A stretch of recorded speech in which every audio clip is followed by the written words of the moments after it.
Hello বন্ধুরা, কেমন আছো তোমরা সবাই? আশা করি তোমরা ভালো আছো, সুস্থ আছো। গোল্ডেন টিপ চ্যানেলে আরো একটি নতুন ভিডিওতে তোমাদের সকলকে স্বাগত জানাই।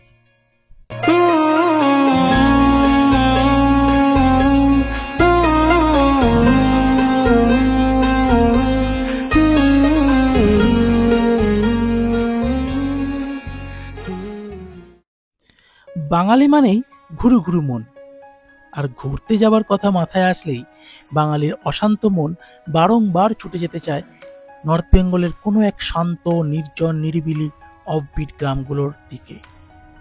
আজ আমি তোমাদের সন্ধান দেব কালিম্পংয়ের এমনই এক শান্ত, নিরিবিলি, অফবিট গ্রামে, যেখানে প্রাকৃতিক সৌন্দর্য আপনাকে 24 ঘন্টা ঘিরে থাকবে, যেখানে আছে সুন্দর এক নার্সারি, নানান রকম কিচিরমিচির পাখির ডাক, আর উপরি পাওনা হিসাবে পেয়ে যাবেন ঘরে বসেই কাঞ্চনজঙ্ঘার মনোরম সৌন্দর্য উপভোগ করার মতো সুযোগ।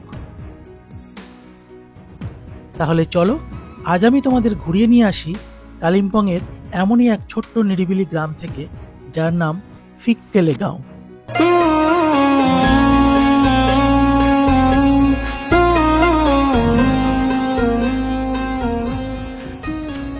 এই গ্রামটি কালিম্পং থেকে মাত্র 10 কিলোমিটার দূরে অবস্থিত। আবার দার্জিলিং থেকে ফিককালের দূরত্ব প্রায় 51 কিলোমিটার।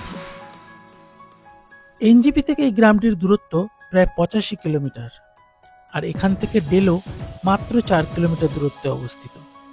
এর উচ্চতা 6500 ফুট। গ্রামটি ডেলো পাহাড় দ্বারা পরিবেষ্টিত হওয়ায় পাহাড়ি উপত্যকার সৌন্দর্যতা আপনাকে মুগ্ধ করবেই। এটি কালিম্পংয়ের একটি ছোট্ট গ্রাম। প্রকৃতি যেন উজাড় করে দিয়েছে পাহাড়ের এই গ্রামকে।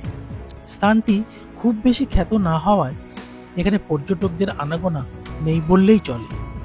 ফলে এখানে প্রকৃতিকে খুঁজে পাবেন তার নিজস্ব রূপে। এবার বলি, এই ফিককেলে গ্রামে আপনারা যাবেন কিভাবে। শিলিগুড়ি থেকেও যাওয়া যায়, আবার নিউ জলপাইগুড়ি থেকেও যাওয়া যায়। এনজিপি থেকে গাড়ি বুক করে নিতে পারেন।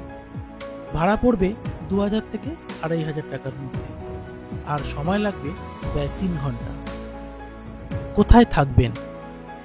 ফিককেলেগাঁওতে এসে যদি আপনি কোনো বেস্ট বা ইউনিক কোনো হোমস্টে থাকতে চান, তাহলে এই কাপচা কেজ হোমস্টেতে আপনাকে আসতেই হবে। কটেজটি ছিল অপূর্ব সুন্দর, এক কথায় অনবদ্য। এই হোমস্টেতে অনেকগুলি রুম তোমরা পেয়ে যাবে। এদের মধ্যে এই কটেজ দুটো আমাদের সবচেয়ে বেস্ট লেগেছিল। একদম বাঁশ দিয়ে তৈরি রুমগুলোতে এখানে স্পেসিফিক নামও দেওয়া হয়েছে। রুমগুলোতে একই সাথে 3 জন বেশ ভালোভাবেই থাকতে পারবে। রুমে আগুন জ্বালানোর জন্য ফায়ার প্লেসেরও ব্যবস্থা করা হয়েছে। ওয়াশরুম ও বেসিন, গিজার সবই পেয়ে যাবেন। সিঁড়ি দিয়ে উপরে উঠলেই এখানকার খাওয়ার যে জায়গাটা রয়েছে সেটাও দারুণ সুন্দরভাবে সাজানো রয়েছে। এখানে কিছুটা জলের জায়গাও রয়েছে, আর তার মধ্যে বেশ কিছু মাছও দেখতে পারবে। রুমের পাশেই একটা সুন্দর বসার জায়গাও করা হয়েছে, যেখানে বসে তোমরা সন্ধ্যাবেলায় বেশ কিছুটা সময় কাটাতে পারবে।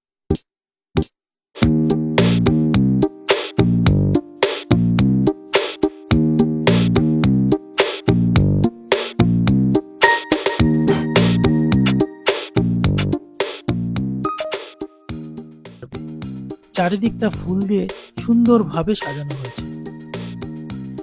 ফিককেলেগাঁওতে আসলে আপনারা এই হোমস্টেতে অবশ্যই থাকার জন্য বুকিং করে আসবেন। কথা দিচ্ছি, মুগ্ধ হয়ে যাবেন।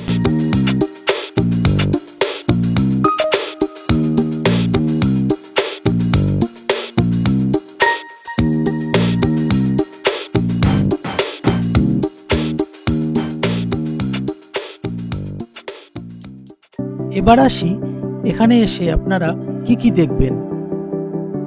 কপাল যদি ভালো থাকে আর আকাশ যদি থাকে পরিষ্কার, তাহলে কাঞ্চনজঙ্ঘার মনোরম সৌন্দর্য দর্শন করতে পারবেন। আর তা না হলে ডেলো পাহাড় তো রয়েইছে, তার সৌন্দর্য অসাধারণ।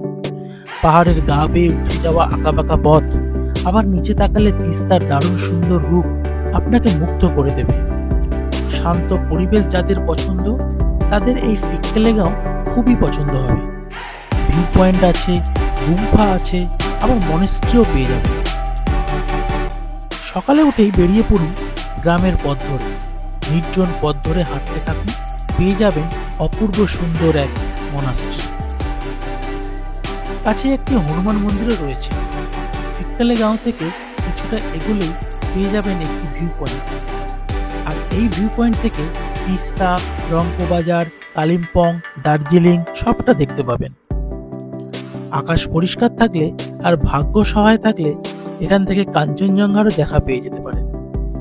আবার পাহাড়ি রাস্তা ধরে কিছুটা এগোলেই পৌঁছে যাবেন গ্রামের গুম্ফায়, আর গুম্ফার পাশের রাস্তা ধরে কিছুটা এগোলেই পৌঁছে যাবেন এই গ্রামের মূল আকর্ষণ দেউরালি দাঁড়া ভিউ পয়েন্ট।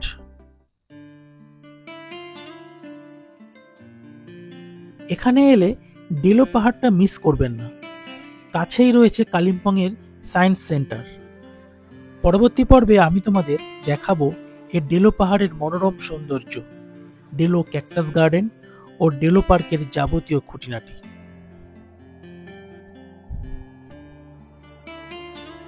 ফিক্কালে গাঁওয়ের এই প্রাকৃতিক সৌন্দর্য আপনাকে মন ভুলিয়ে দেবে। এখানকার আবহাওয়াও বেশ মনোরম, সুতরাং বছরের যে কোনো সময়ই আপনি এখানে আসতে পারেন। তাহলে আর দেরি কেন, খুব তাড়াতাড়ি প্ল্যান করে ফেলুন। শান্ত, নিরিবিলি, নির্জন প্রকৃতির মাঝখানে একান্তে কাটিয়ে আসুন কয়েকটা দিন, আর আমাকে কমেন্টে লিখে ফেলুন আপনার বেস্ট অভিজ্ঞতা। কথা দিচ্ছি ভালো লাগবেই।